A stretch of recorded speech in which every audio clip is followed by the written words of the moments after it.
The city was wrapped in a gray drizzle that morning, raindrops racing down the wide glass windows of the towering corporate building. Inside, the atmosphere was a world apart. Polished floors gleamed under warm lights, the quiet hum of efficiency filling the air.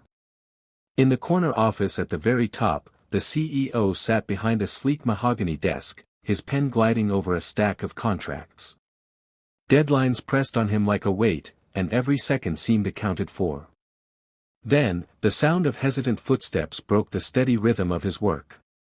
He glanced up, expecting to see an assistant, but instead, there she was. A small figure stood at the threshold, her thin frame silhouetted against the hallway light. She couldn't have been more than 8 years old.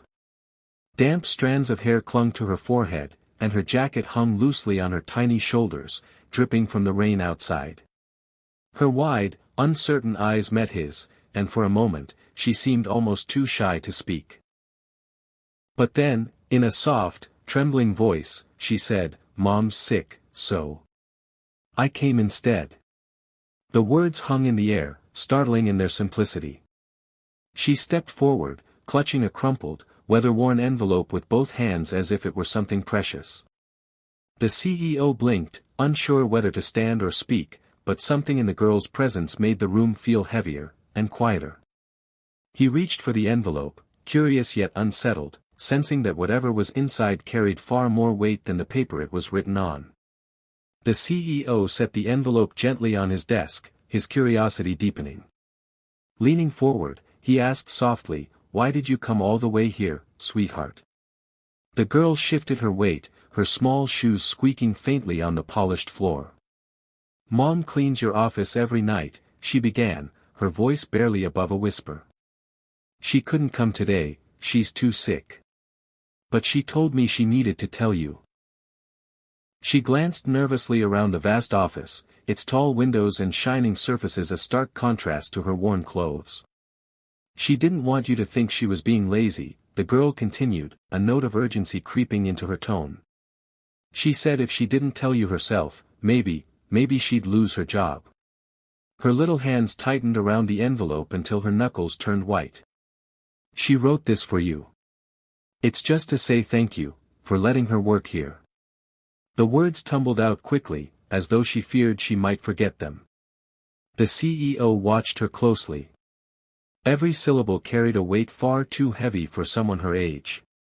She stood there, chin lifted with a quiet determination that tugged at something deep inside him. She wasn't here to ask for favors, and she wasn't here to complain, she was here to protect her mother. It struck him that, in all his years running this company, he'd never had anyone walk through his door with such pure purpose. And yet, here was this little girl, in soaked clothes, defending her mother's honor. For a moment, the CEO just sat there, studying the fragile yet unshakable figure in front of him.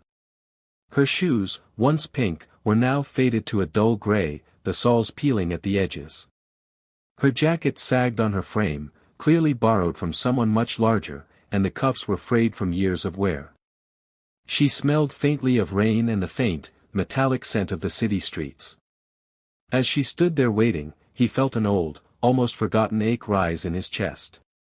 Memories flashed, him as a boy, sitting at a kitchen table in a cramped apartment, watching his own mother leave before sunrise and return long after dark. She too had worked jobs no one noticed, her hands cracked and raw from endless hours, all to keep food on the table. He remembered her shoes with worn soles, her quiet sacrifices, and her unshakable pride. The little girl's eyes darted toward the window, where raindrops slid down the glass, as though searching for courage in their quiet race.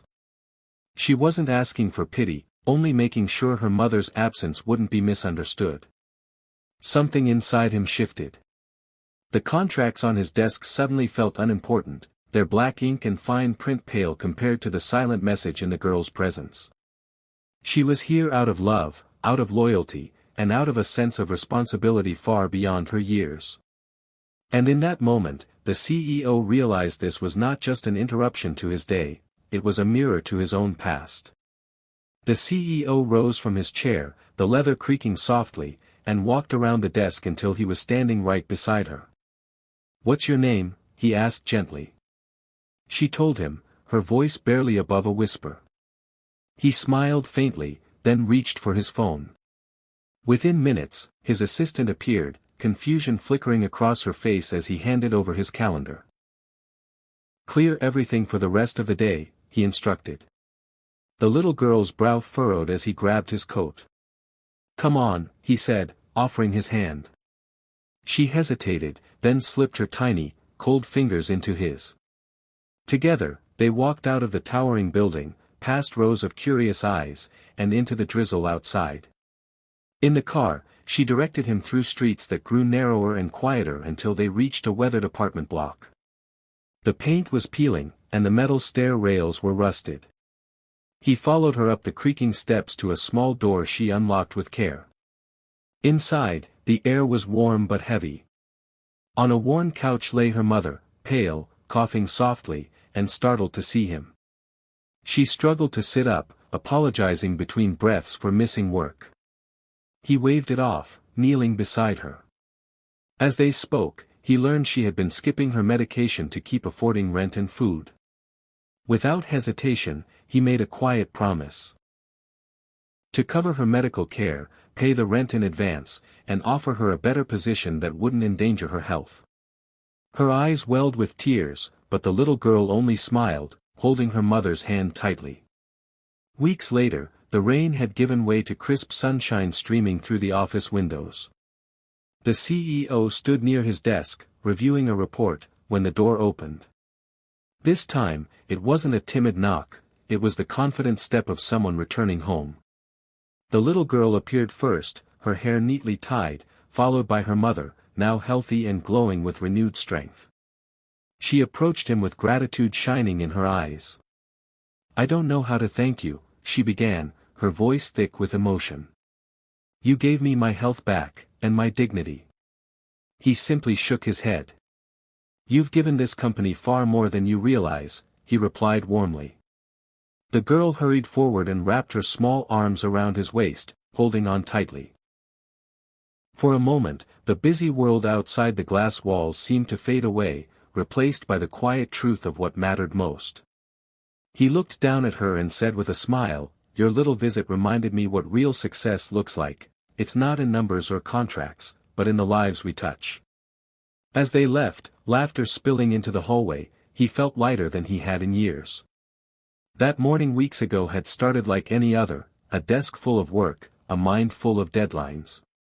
But it had ended with something far greater, a reminder that compassion can change the course of someone's life, and sometimes, it begins with a little girl holding a worn envelope on a rainy day.